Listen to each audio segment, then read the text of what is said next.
Anything else I can help you with, Mrs. Banning? No, thank you very much. Mrs. Banning, I'm Ben Cartwright.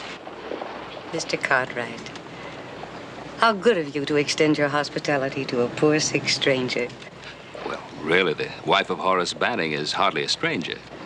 What a very nice thing for you to say. This is my daughter, Melinda.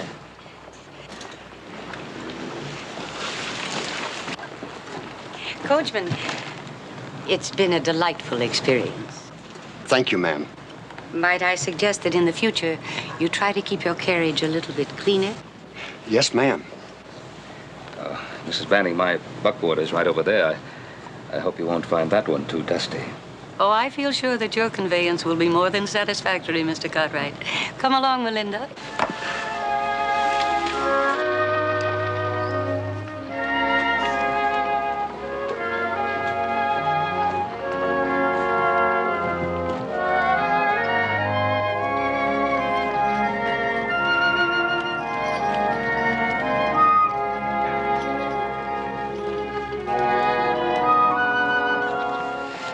Well, this is where the Ponderosa begins.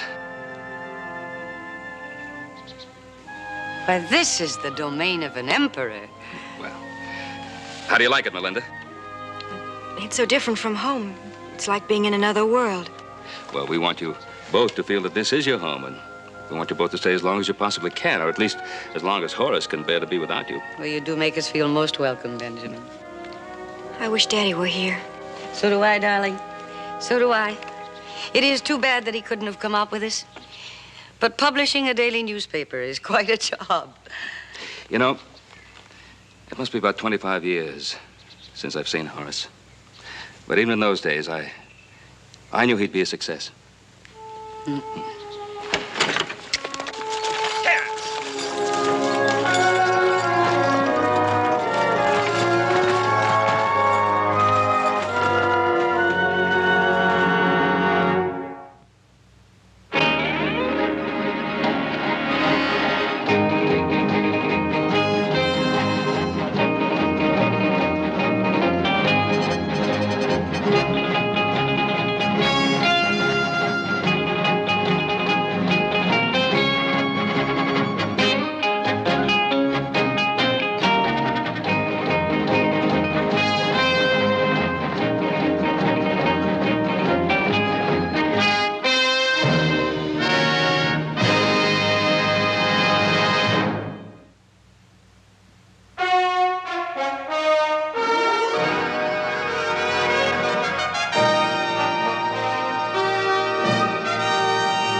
Banning, their daughter, my boys, Hoss, little Joe.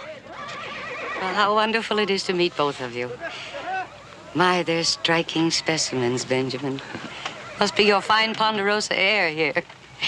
Aren't they handsome, Melinda? Yes, very.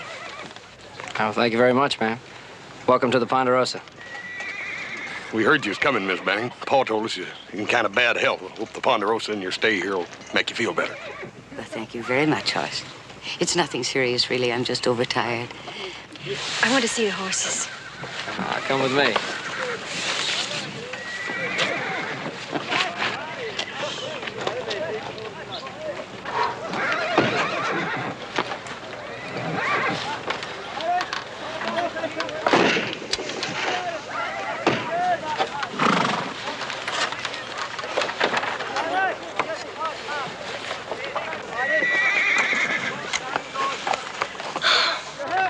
Outside.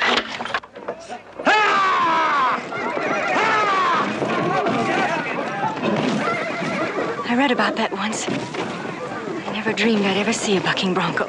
Have a good look. It looks so dangerous. We have to do it every day. He's quite a daredevil. It's my older brother Adam. He's a darn good horse breaker.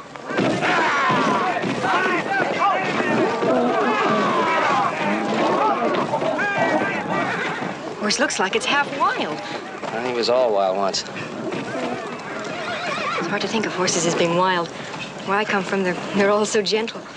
Well, you gotta break them, and they won't do any work for you. What is it that has to be broken, little Joe?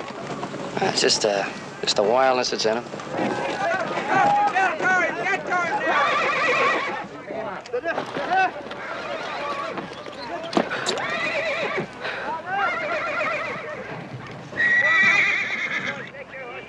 Adam?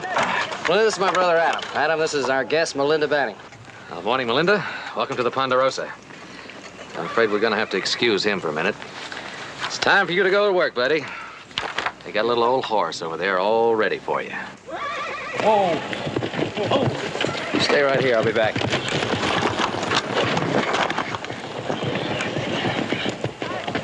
Adam? Yeah, That was so exciting. It looked so very dangerous. it's just a job. Watch him.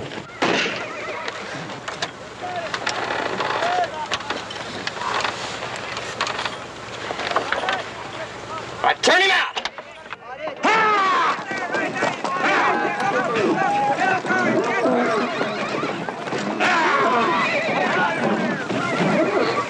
That horse will kill him. Well, it hasn't happened to him yet.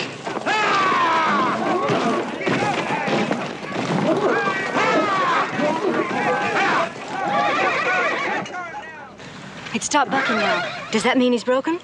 No, but most of the fight's out of him.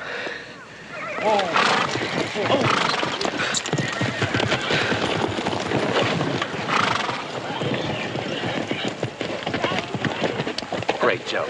Just great. Oh, you're not so bad yourself, brother. All you need is a little practice. What'd you think of the ride? I don't know how you do it. He doesn't either. Thanks a lot. Well, you see, it didn't hurt the horse, and now it'll be useful. No longer free to do what he wants, but useful.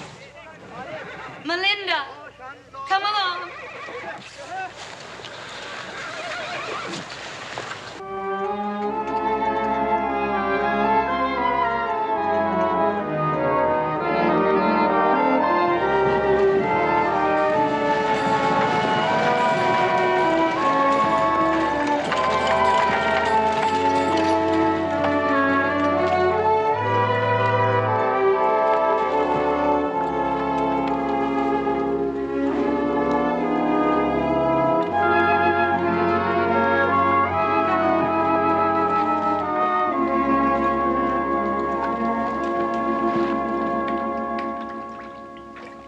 I must say I find myself a bit surprised at these Cartwrights. For all their money, they live out here like so many savages. Of course, that could be improved. And they are of good family. A bit uncouth, perhaps, but there's good blood there is. And their holdings, they're as vast as half the state of Maryland. Mother? And what you could do with this place, I can see it, the servants, the butlers, the footmen. Mother, may I say something? No, darling, not in that tone of voice. That always means that you're about to think for yourself. Anyhow, we said everything there was to be said before we ever left Baltimore. But, Mother, please, just listen to me for a moment. Yes, Melinda. Are you sure? Are you quite sure that what we're doing is right? Don't you know? In your heart, don't you know that what I'm doing is for your own good? Hmm? Mother... Come on now. Get out of that tub and get dressed. Mother, please listen to me. Melinda, there is nothing sadder, more futile than foolishness.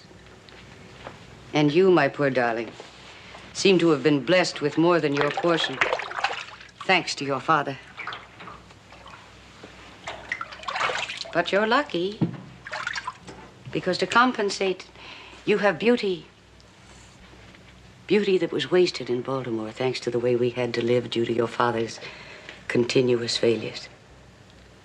But out here in Ponderosa, we're making that beauty work for us. Mother, that isn't what I wanted to know. I know all that. I wanted you to tell me that what we're doing isn't wrong. Wrong? Oh, no. No, of course not. Everything that we're doing is right. Happiness for you is right. Security for you is right. Security for your children. Darling, everything that we are doing is right. It's all right. How could I be anything but right, wanting all of this for you? Melinda? Baby, I have fought for your happiness from the day that you were born. But I'm getting tired. I really am. I'm awfully tired. There isn't a great deal of fight left in me. Selfishly, I've even been hoping that somewhere in your future there might be a little peace, a little satisfaction for me, too.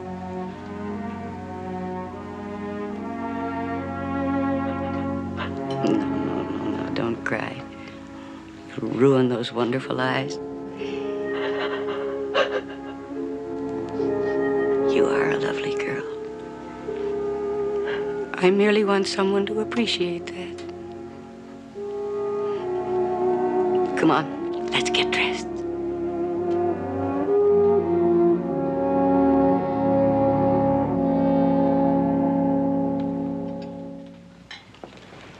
That was a delicious meal, Benjamin. Really delicious. Well, thank you. I'm so pleased that you enjoyed your first meal at the Ponderosa. I enjoyed it all thoroughly.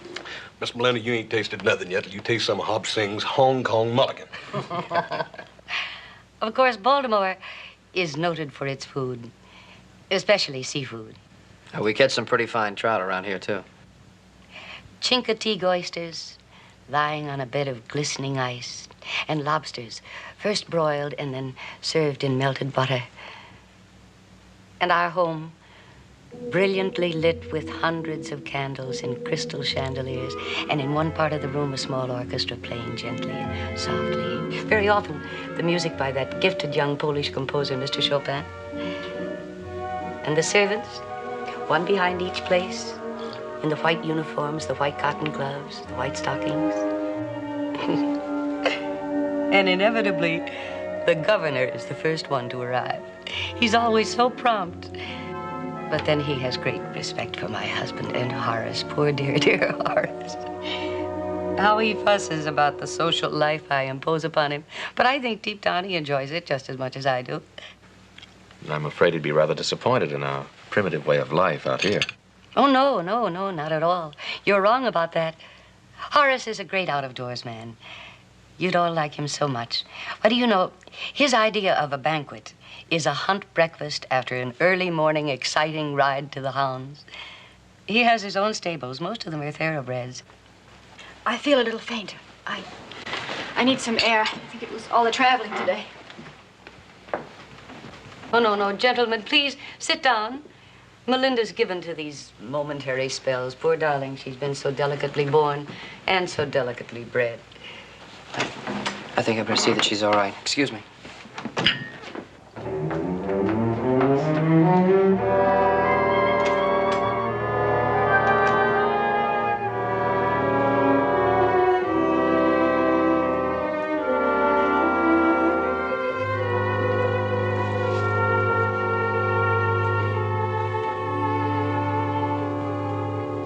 Melinda, you all right? I'm fine, little Joe. You shouldn't have left the others. I saw that way you looked. It worried me. You're nice, little Joe. Hey, you know, you don't talk much. Your mother seems to do it for both of you. She's much wiser than I am. Yeah. You know, the things she was talking about, I've only read about them in books. Must be a lot different for you out here. I like it here. We like having you here. There's such a wonderful feeling of family. Yeah, I know. Pa talks about that all the time, the family. That's how everybody thinks of us around here, the Cartwright family. You don't have to be here long to realize you all belong together. Hey, you know, sometimes I think we're together too much. It's a little rough on me being the youngest. Well, here I am talking about myself, and it's really you I want to talk about. There isn't very much to know. Where I come from, I lead a very quiet life. Quiet? What, with that house and all those servants and the governor coming to dinner all the time? Your father being a big newspaper publisher? What's the matter? You feel bad again? It's nothing. I mean, you're not disappointed in the way we live out here. Oh, Joe, please.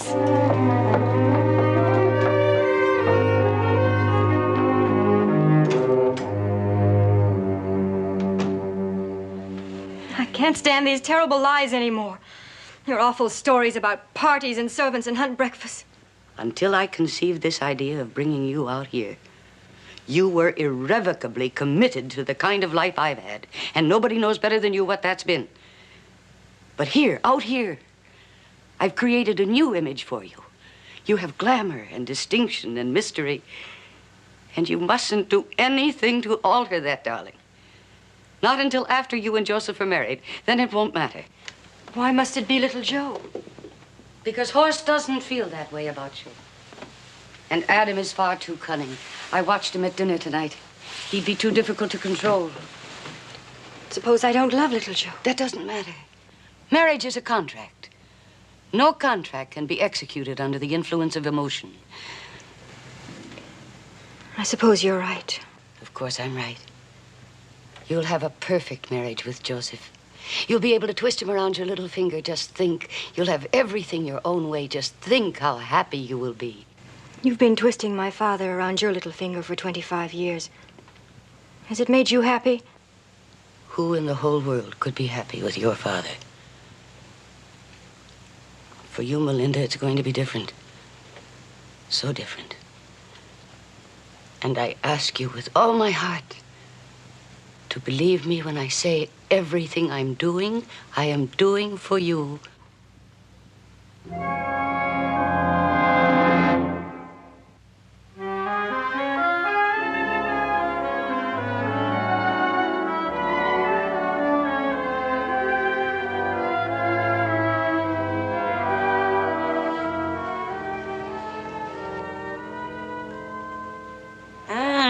That's wonderful. Hey, that's just wonderful. What is it? Well, the recipe's been in my family for generations. It comes from France. Do you have any wine? Well, it's a little early in the morning for that, isn't it? Not for me, silly. For the stew. I told you this recipe came from France. Well, I don't think we have any wine around here. If you think real hard, it'll come to you.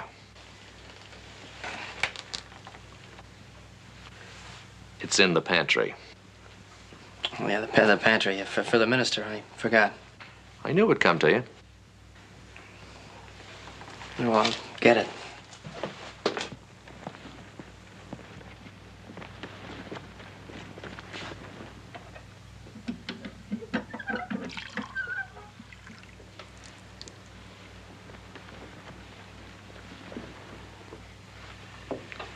I haven't seen much of you the last few days, Adam.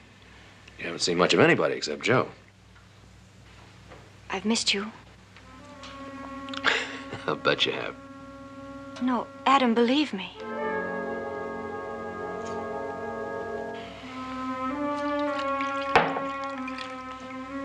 What kind of a woman are you?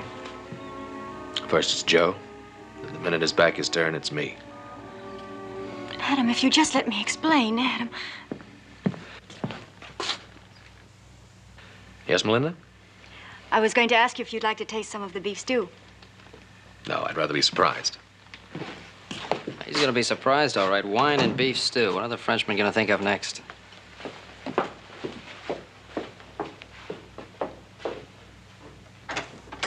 That was the most delicious dinner ever served in this house, ever. Don't thank me, Benson. Melinda's such a fine cook. She was instructed by one of the greatest culinary teachers in the world. I like it better here at night. You can't see how big the country is. I guess you must be getting pretty lonesome for home. I suppose I am. Not the way it sounds. It's just that I'm used to it back there. You think you could ever get used to the way it is out here? You get used to love, little Joe, and then you don't have to get used to anything else. Does that mean what I want it to mean? You're sweet, little Joe. You're the nicest person I've ever met. Well, you're pretty sweet yourself. I haven't been able to think of much else since you got here. Then I'm glad I came. Linda, I'd like to ask you a question if I thought you'd give me an answer now. What answer do you want, little Joe?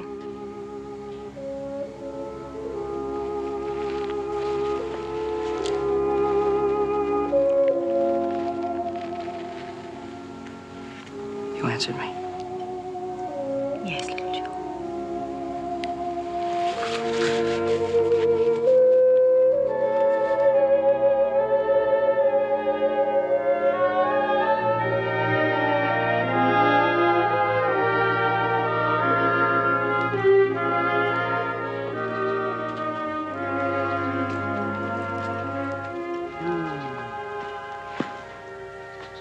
Oh, this air. It really is invigorating, isn't it? It's like fine perfume.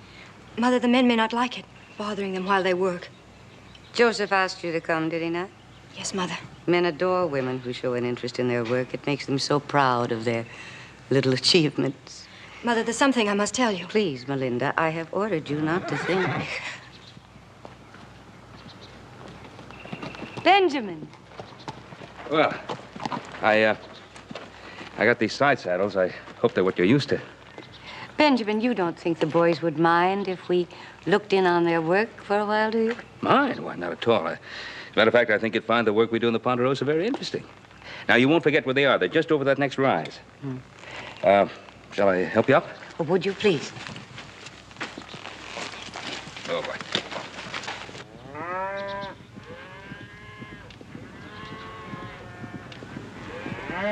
I wonder who asked them out here. Well, I did. Any reason why I shouldn't? They're our guests, Adam.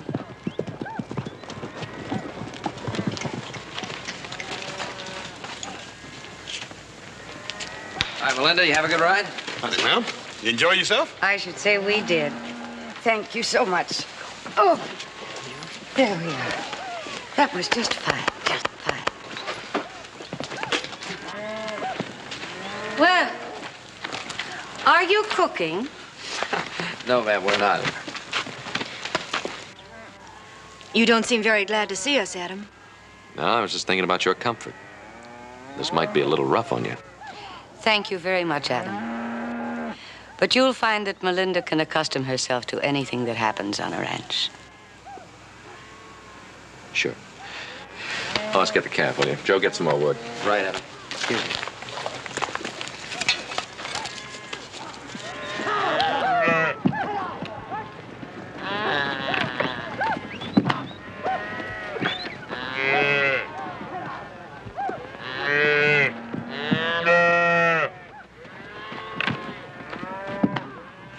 You're not going to burn that tiny thing. All cattle look alike. It's the only way we have of putting our name on them. Besides, it's not really as bad as it looks.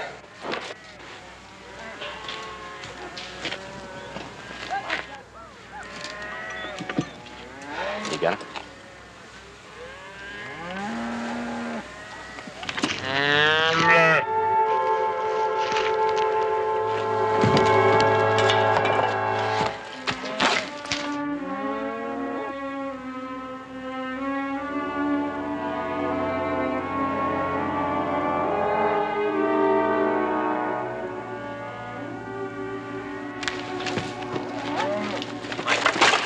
What happened to her? I told you the women shouldn't be here. Now, why don't you just go back to the house? Adam, you don't have to talk to her that way. All right, the girl's sick. Why don't you take her home? I'll take her home, but only because she's sick. Come on, Adam. I'm sorry. I guess it threw me seeing her keel over that way. I'm sorry, Melinda.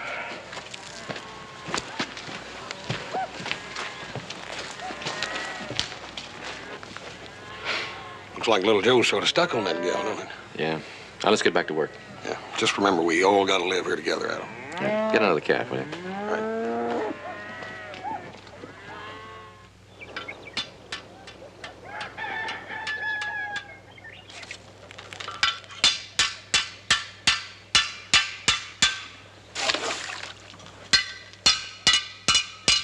What kind of wire is that? Barbed? It's full of sharp points. Experience. That's the best way to learn. But it's so cruel. Well, it goes along with everything else here. Breaking horses, branding calves, and everything's done with pain. You don't have a patent on hurt. Melinda, you are a guest here, and you're free to come and go as you please. But it is a working ranch, and at the moment, I'm pretty busy.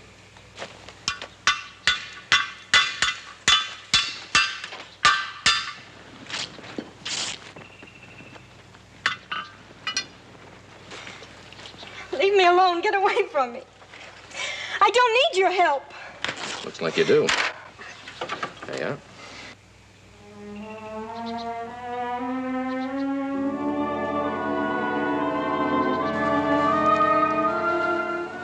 I'm sorry, Adam. I don't know what led me to do that.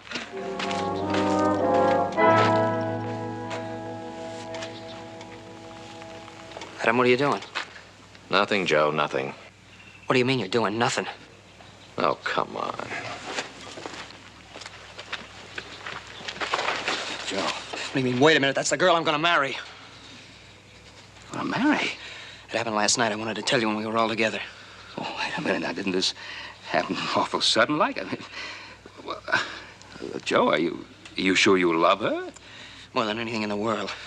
So when I saw her with Adam... Wait a minute now, Joe. Adam didn't know how you felt about Melinda. No, well, none of us did. I suppose you're right. So I think I better set him straight. No, wait, Joe. Joe, look, you go up to the house. Please, go up to the house. Yes, sir.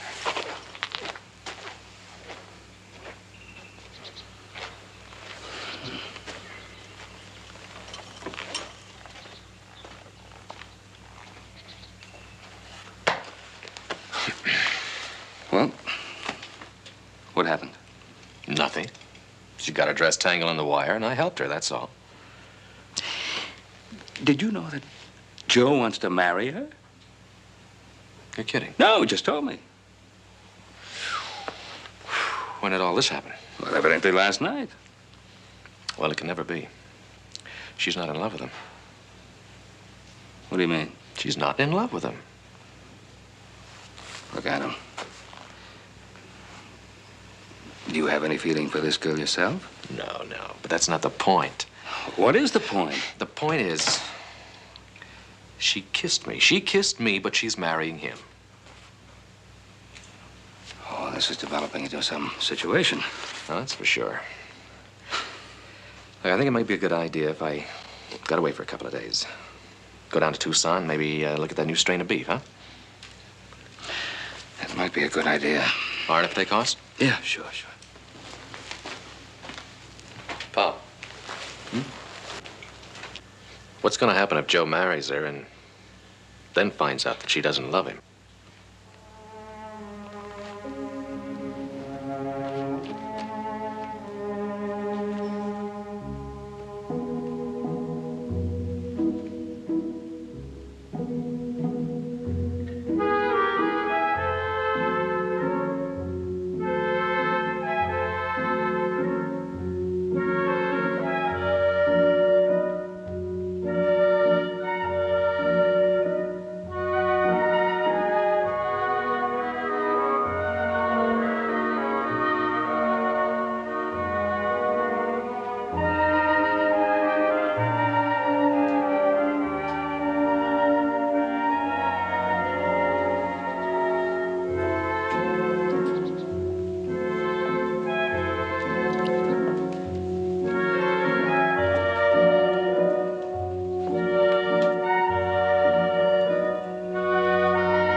Horace.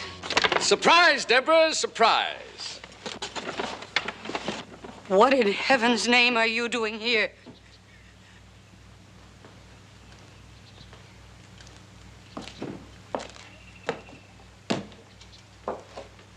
Hello, Deborah. Horace. I asked you a question. What are you doing here? Well, my dear, I'm afraid I have some unfortunate news. Some unfortunate news. That means you've lost your job again. Well, that hardly surprises me. Well, why did you come here? Of all times, why did you come here now? But, Deborah, you're here. Where else would I go? Any place in the whole wide world except here. Now, you get on that thing and you ride out of here just twice as fast as you came in. But, Deborah, I don't understand. It's been such a long trip. I'm hungry and I'm tired. Why must I go? Why can't I stay here? Why can't I see Melinda and my old friend, Ben? Because your old friend, Ben, is the last person in the world I want you to see right now. Horace, Melinda and Joseph Cartwright are going to be married. Married? Why, that's just wonderful. Melinda and the son of my old friend. I think that's simply wonderful.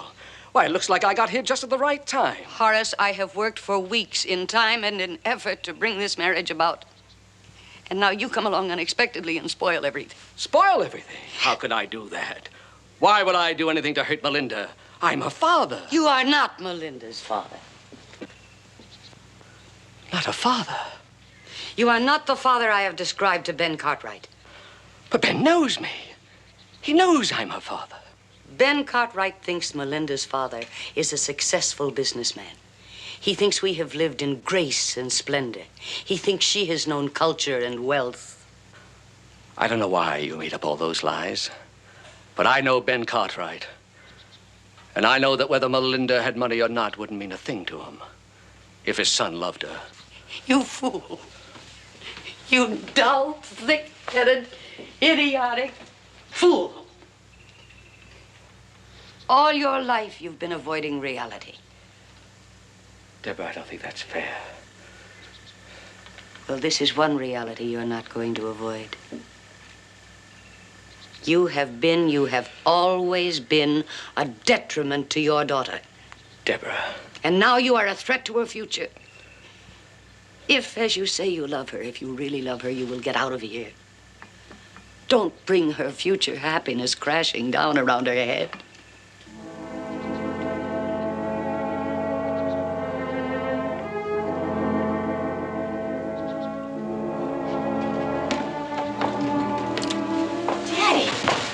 My little lady. Oh, how I've missed you. And I've missed you too, Daddy. Your mother tells me you're about to get married. Yes, and now you can be here for the wedding, too. I was hoping for that. And Mr. Cartwright is going to be so pleased to see you. He talks about you all the time. Let's go see if we can find him. No, Melinda, I'm not going to stay here.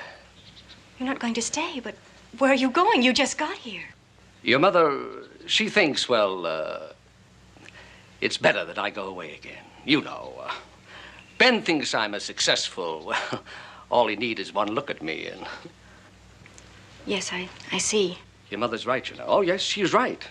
The only thing important now is you. What happens to you? Mustn't let anything endanger that. No, I suppose she's right. Horace, will you please go before they come and find you here? Melinda, I haven't been a very good father, I know that, but before I go, just tell me that you love this boy and that you'll be happy. She has told you. She's my child, Deborah, just as much as she's yours. Now you get out of here. And if you do anything to interfere with this marriage, I swear by everything that's in me, I will kill you.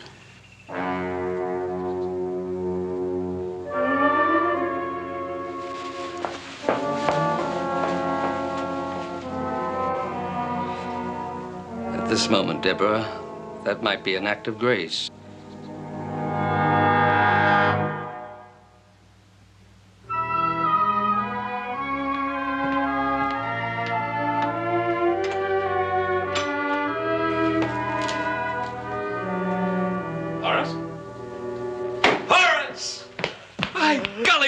What a wonderful surprise! Ben, it's been a long time. Yeah, it's been a long time. Too many years, Horace. Isn't it wonderful, Benjamin? Yes. Now Horace is going to be here for Melinda's wedding after all. You were the one thing that was lacking, my darling. But now that you're here, everything's going to be all right. Oh, you must be so tired, my sweet. Come along. We'll get you washed up. Come along. We'll talk, Horace. I'll get your things.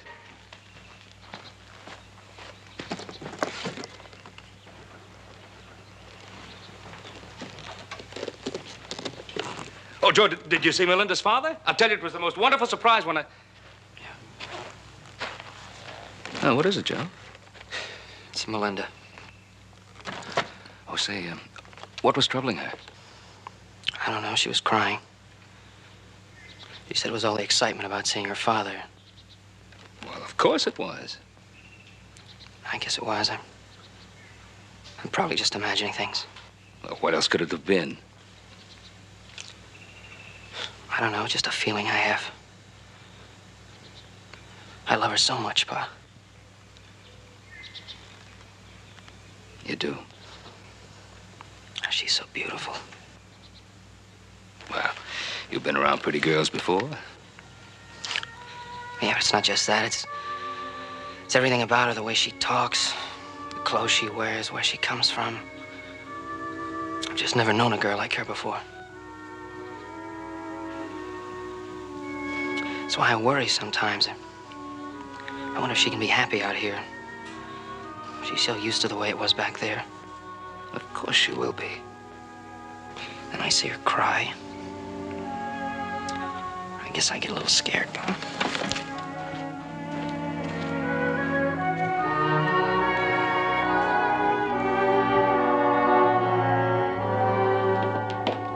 Good evening, Ben. Nothing like a shave and a bath to make one feel like a new man. Well, I'm glad you're feeling so much better. Will Melinda and Deborah be down shortly? In a little while, you know women. It takes them longer to comb their hair than it takes a man to grow a beard. Exactly what you mean. Well, dinner won't be ready for an hour anyway. Another hour? Hop Sing wants to outdo himself. Well, that'll give us a little time for a talk. About old times, eh, Ben? I've been looking forward. Well, not exactly about old times. I'd like to talk about your daughter and my son. All right, Ben. How about the happy young couple? That's just the point. Will they be a happy young couple? Why, I don't understand. Deborah assures me this is going to be a perfect marriage. The young people, she says, are very much in love. I'm worried about them, Horace. Worried? What's there possible to worry about? Well, for one thing, their backgrounds are so different. Joseph has spent most of his life right here on the Ponderosa. Oh, boys have been back east on visits, certainly, but he's a boy who's grown up on a ranch.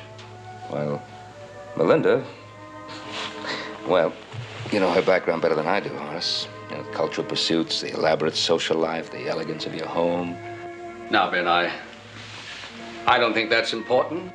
It's important to Melinda. If she has to give it all up for this kind of life. Oh, well, we like it, of course. It's what we know. But your daughter, do you think she loves Joseph enough to want to give up all the wonderful things that you provided her with back east for this kind of life? Life on a ranch. Ben, I'm sure Deborah knows what's best. Horace, please. This is not Deborah's decision. It's Melinda's. Ask her. Now, she won't keep the truth from you any more than you would from me. Ben, there's something... You're right. I won't lie to you. I mean, I wouldn't lie to you.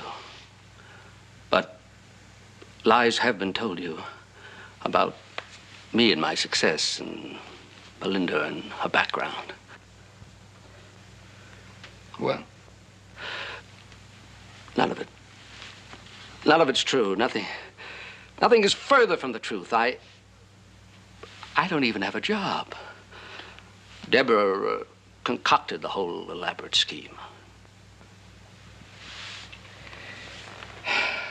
Why? Why would you have to do a thing like that? To snare a husband for our daughter. But does she have to pretend to be rich? Does she think I'm looking for rich wives for my sons? My wife's ambitious.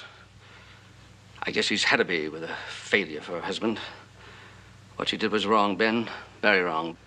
But she did it out of a sincere desire to provide Melinda with a good home, with the kind of life that Deborah's always wanted and never had.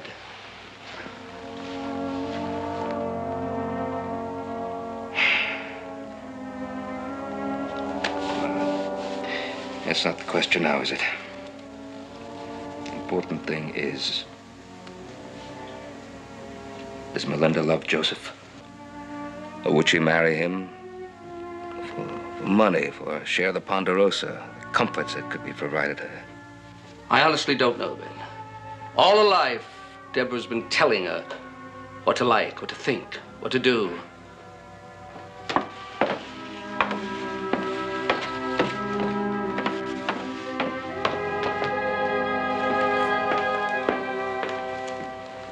Melinda, there's something I must ask you. Yes, Father. I heard you talking to Mr. Cartwright. I know what I must do. Where is little Joe, Mr. Cartwright? Well, he's out of the barn. His horse went lame. He's tending to him.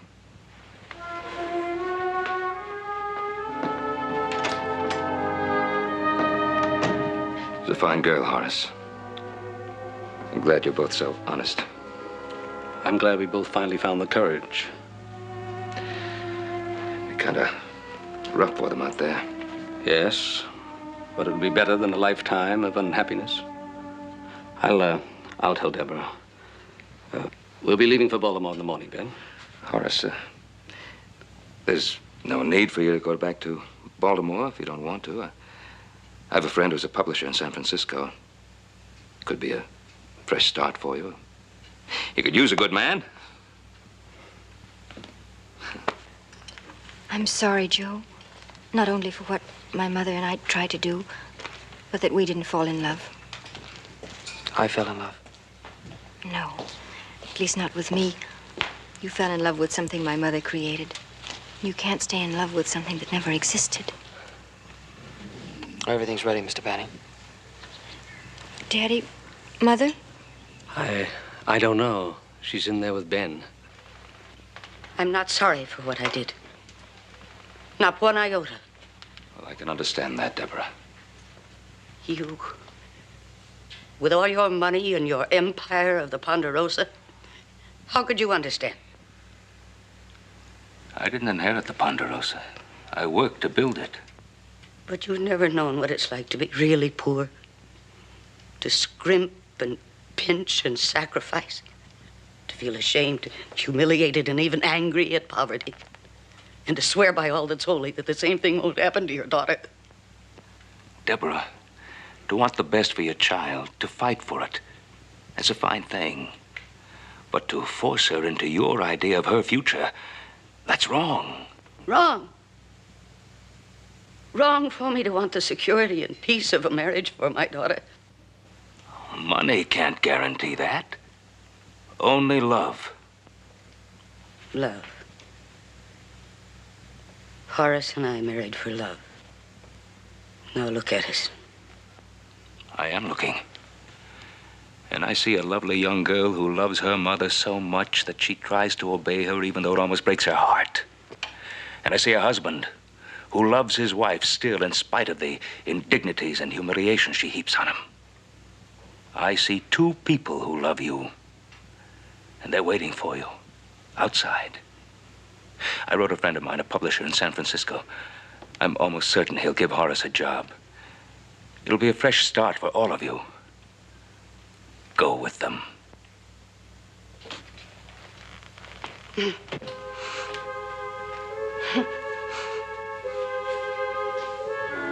Goodbye, Ben. And thank you for everything. Goodbye, Horace.